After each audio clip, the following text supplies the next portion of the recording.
നമസ്കാരം. ഞാനിപ്പോൾ നിൽക്കുന്ന ആരുടെ വീട്ടിലാണെന്ന് മനസ്സിലായോ? ഓക്ലൻഡ് മലയാളീസിലെ വളരെ പരിചയമായിട്ടുള്ള ഒരാളുടെ വീട്ടിലാണ്. നിങ്ങൾക്ക് അറിയുമായിരിക്കും, എന്നാലും നമുക്ക് നോക്കാം. ഇപ്പം നിങ്ങൾക്ക് മനസ്സിലായി കാണുമല്ലോ ഞാൻ പറഞ്ഞ പ്രസിദ്ധ വ്യക്തി ആരാണെന്നുള്ളത്. ശശിചേട്ടനാണ്.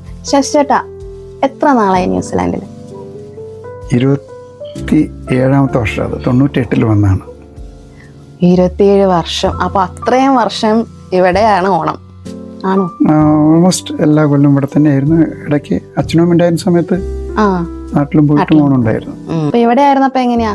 ഇവിടെ ആയിരുന്നപ്പോ കഴിഞ്ഞ കുറെ വർഷങ്ങളായിട്ട് organisation of Indian Malayalees New Zealand OM, അതെ അതെ, ഓമിന്റെ കൂടെ ഓണമുണ്ട്. പിന്നെ നമ്മുടെ വീട്ടിൽ ഓണമുണ്ട്. ഓമിന്റെ ഓണം അറിയാലോ, അത് പിന്നെ തലേ ദിവസവും പിറ്റേ ദിവസമായിട്ട് അത് വലിയൊരു കൂട്ടായ്മ ചടങ്ങായിട്ടാണ്. പിന്നെ ഇവിടെ വീട്ടിൽ എൻ്റെ സിസ്റ്റർ 2011 മുതലായിട്ട് ഇവിടെ വന്നിട്ടുണ്ട്. 2011 അപ്പോൾ സിസ്റ്ററും ഉണ്ടാവും ഇവിടെ. പിന്നെ അങ്ങനെ 1-2 ഫാമിലി. അപ്പൊ ഇവിടെ അപ്പൊ എല്ലാരും കൂടി ചേർന്ന് സദ്യയൊക്കെ വെച്ച്, ഇല സദ്യ തന്നെയാണ്. ഇല വെച്ച് ഇനി എന്ത് വേണം? അപ്പൊ ഇന്ന് നമുക്ക് അടപ്രഥമൻ പോവാം. ഓക്കെ. സദ്യയിൽ ഒരിക്കലും ഒഴിച്ചുകൂട്ടാൻ പറ്റാത്ത ഒരു സാധനമാണ് അടപ്രഥമൻ. അപ്പോ എന്തൊക്കെയാണ് ഇൻഗ്രീഡിയൻസ്? അട. എന്താടയാ? അരിയട. പണ്ട് കാലത്തൊക്കെ നമ്മൾ അരി അട ഉണ്ടാക്കിയിട്ട് കട്ട് ചെയ്ത് ആണ് ചെയ്യുക. ഇപ്പം എല്ലാം റെഡിമെയ്ഡ് അവൈലബിൾ ആണല്ലോ. പിന്നെ തേങ്ങാപ്പാൽ. മറ്റേ പാൽ നമ്മൾ ഉപയോഗിക്കില്ല, സാധാരണ പാൽ ഉപയോഗിക്കും. തേങ്ങാപ്പാൽ ക്യാനിന്ന് എല്ലാം നല്ല അസല് തേങ്ങാപ്പാൽ കിട്ടും. പിന്നെ ഒബ്വിയസ്ലി ശർക്കര, അണ്ടിപ്പരിപ്പ്, ജീരകപ്പൊടി, കുറച്ച് ചുക്കുപൊടിയുണ്ട്, തേങ്ങ കൊത്തുണ്ട്, നെയ്യുണ്ട്, പിന്നെ കുറച്ച് ഏലക്കപ്പൊടി. എനിക്ക് ജീരകപ്പൊടി വേണമെന്ന് ഒരിക്കലും അറിയില്ലായിരുന്നു കേട്ടോ. ജീരകപ്പൊടി ഇടാം, ജീരകപ്പൊടി ഇടാം. ജീരകപ്പൊടി സീക്രട്ട് ഇൻഗ്രീഡിയൻസ് സീക്രട്ട്. അത് ഞാൻ ജീരകപ്പൊടി ഇട്ടിട്ടുണ്ട് ഇതിനു മുമ്പ്. പലരും പറഞ്ഞു കേട്ടിട്ടുണ്ട് മുന്തിരി ഇടണം എന്നുള്ളത്. പക്ഷെ മുന്തിരി ഇടുമ്പോൾ ചിലപ്പോൾ എന്താ വെച്ചാൽ ചില മുന്തിരി, ഉണക്കമുന്തിരി ചിലപ്പോൾ നമ്മൾ വറുത്താക്കിയാലും ചിലപ്പോൾ ചെറിയൊരു പുളിച്ചോവ് വരും അതിൽ പ്രഥമൻ കഴിക്കുമ്പോൾ.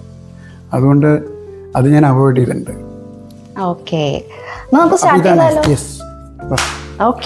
ഇതില് നമ്മൾ ചെയ്യണ എങ്ങനെയാ വെച്ചാൽ ശർക്കര ഉരുക്കിയെടുക്കും. പാവ് വെച്ചല്ല, ഉരുക്കിയെടുക്കും.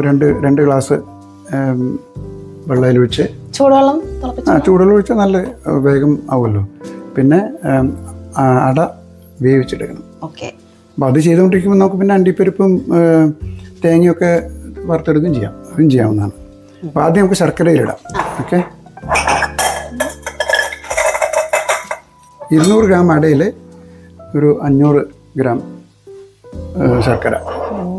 ട്രഡീഷണലി പറയണത് 1 കിലോ അടയ്ക്ക് 2.25 കിലോ ശർക്കര എന്നാണ്.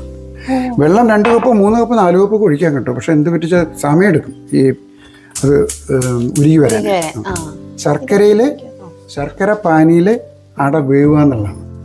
ആദ്യം അട വേവിച്ചതിന് ശേഷം ഒരു പാർഷ്യൽ വേവ് വെള്ളത്തിലുണ്ടാവും. എന്നിട്ട് പിന്നെ ശർക്കര പാവിലത് ശർക്കര പാനിയിൽ വേവണം. ഓക്കെ. അതവിടെ ഓൺ ചെയ്തിട്ടുണ്ട്. ഓക്കെ. അതിടയ്ക്കൊന്ന് ഇളക്കണം. 200 ഗ്രാം അട നമ്മളിപ്പോൾ പുറത്ത് വാങ്ങിച്ചാന്ന് ഞാൻ പറഞ്ഞല്ലോ. അത് എന്നിട്ട് പൊട്ടിച്ചേക്കണം. ഒരു കുറച്ച് സൈസ് ഒരേപോലെ ആക്കി എടുക്കണം. ഇതെന്തിനെങ്ങനെ ഇളക്കണം അറിയാം? എന്തിനാ?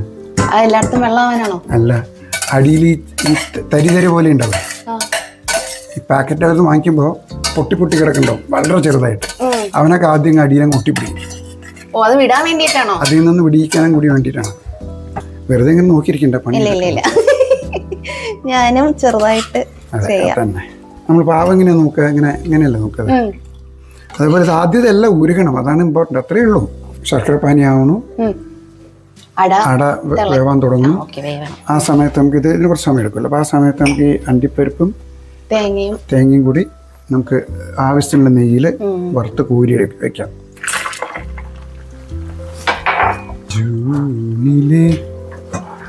പിന്നെ നമ്മളുടെ വലിയ പാട്ടുകാരനാണല്ലോ.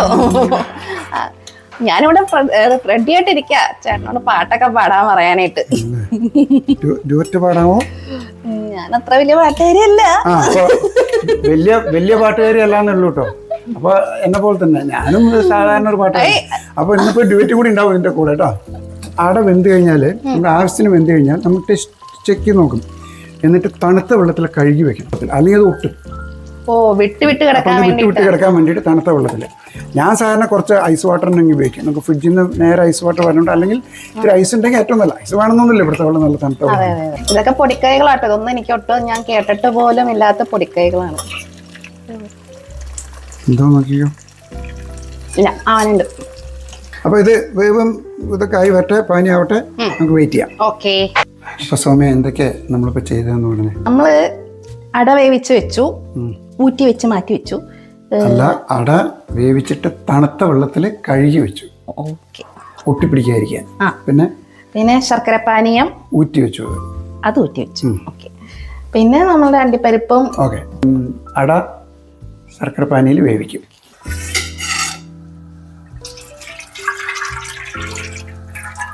പിന്നെ ഇനി അതിലേക്ക് അട നമ്മൾ ഇടാണ്.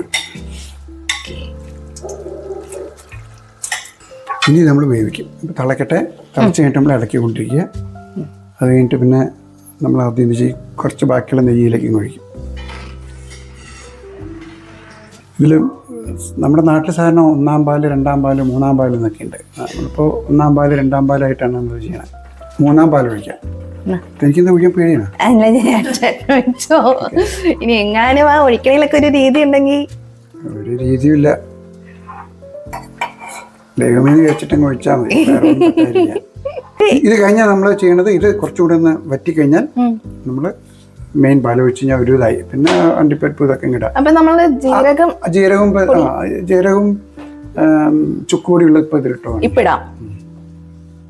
അതിടാൻ പേടിയൊന്നുമില്ലല്ലോ. ഇല്ല ഇല്ല, വെറുതെ പോരെ, ധൈര്യമായിട്ട്. അത് സിമ്പിൾ പരിപാടിയല്ലേ. ഏലക്കയും ഇടാലോ. ഏലക്ക കുറച്ച് മണി വെയിറ്റ് ചെയ്യാം. ഓക്കെ ചേട്ടാ, ഒന്ന് വറ്റിയിട്ടുണ്ടല്ലോ, നമുക്ക് ഇനി പാല് വെച്ചാലോ? പാൽ ഒഴിച്ചു. അപ്പൊ അതിന്റെ കൂടെ ഏലക്ക കിട്ടും. അപ്പം ഏലക്ക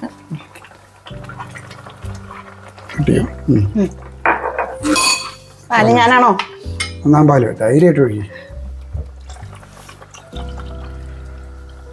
വെരി ഗുഡ്. ശരിക്കും 1-ാം പാല് ഒഴിച്ച് കഴിഞ്ഞാൽ പണി കഴിഞ്ഞു എന്നാണ്. എന്നിട്ട് ഇങ്ങനെ തിളച്ച് കുറുകി വരുമ്പോൾ ക്ലോസാണ് പരിപാടി. ഇത് കുറച്ചും കൂടി വേണ്ടി വരും. ഓക്കെ. എങ്ങനെയുണ്ട്? കൊള്ളാം, നല്ല മണമൊക്കെ വരുന്നുണ്ട്. അപ്പൊ നമ്മുടെ അവസാനത്തെ സ്റ്റെപ്പ് എന്ന് പറയണത് ഇനി എന്തൊക്കെയാ ബാക്കിയുള്ളത്? അണ്ടിപ്പരിപ്പും മറ്റേ തേങ്ങ കൊത്തും വറുത്തത്. അത് അങ്ങ് തട്ടിക്കോ. ഇത് അതിലുണ്ടല്ലോ കുറച്ച് നെയ്യൊക്കെ. അതെ.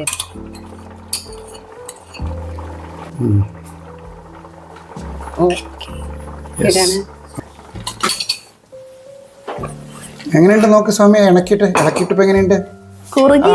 ആ അണ്ടിപ്പരിപ്പും തേങ്ങയൊക്കെ മുകളിൽ ഇങ്ങനെ ഒരു കൈൻഡ് ഓഫ് ഫ്ലോട്ടിംഗ് ആയിട്ട് ഇരിക്കണുണ്ടല്ലേ. ഇപ്പോൾ സെർവ് ചെയ്യാൻ റെഡിയായി. ഓഫ് ചെയ്തു. അപ്പം നമ്മുടെ പായസം ഇവിടെ റെഡിയാണ്. എനിക്കിത് കണ്ടിട്ട് വേഗം ടേസ്റ്റ് ചെയ്യാനായിട്ട് തോന്നിക്കൊണ്ടിരിക്കുകയാണ്. വെയിറ്റ് ചെയ്യാൻ വയ്യ. എൻ്റെ ചേട്ടനും കൂടെ, ഞാൻ മാത്രമാണ്. ഓക്കെ. എങ്ങനെയുണ്ട്? അണ്ടിപ്പരിപ്പൊക്കെ കിട്ടിയോ? നല്ല ടേസ്റ്റ്. എനിക്ക് ഒരു സദ്യയുടെ അവസാനം പാലും പഴവും പപ്പടവും കൂടെ ചേർന്ന് കഴിക്കില്ലേ, അത് ചെയ്ത് കഴിഞ്ഞാൽ പിന്നെ വേറെ ഒന്നും വേണ്ട. ഞാൻ സാധാരണ ഓമിന്റെ സദ്യയുടെ പരിപാടി ഇല്ലേ, ഊണ് കഴിക്കാൻ കുറച്ച് വിളമ്പറൊക്കെ ആയിട്ട് കുറച്ച് തിരക്കായിരിക്കുമല്ലോ. അതിന് മുമ്പ് ആദ്യം തന്നെ പായസം എടുക്കുക. വയറ് നിറയ്ക്കും പായസം കൊണ്ടത്. ആദ്യം പായസമാണോ കഴിക്കുക? അതെ അതെ, നല്ല ടേസ്റ്റ്. ഞാൻ റെക്കമെൻഡ് ചെയ്യാൻ പോവാ കേട്ടോ. നമ്മുടെ ഓമിന്റെ പരിപാടിക്ക് ഓണസദ്യക്ക് വേണ്ടിയിട്ട് ഞാൻ ശശിചേട്ടനെ സദ്യ ആക്കാനായിട്ട്. പിന്നല്ലേ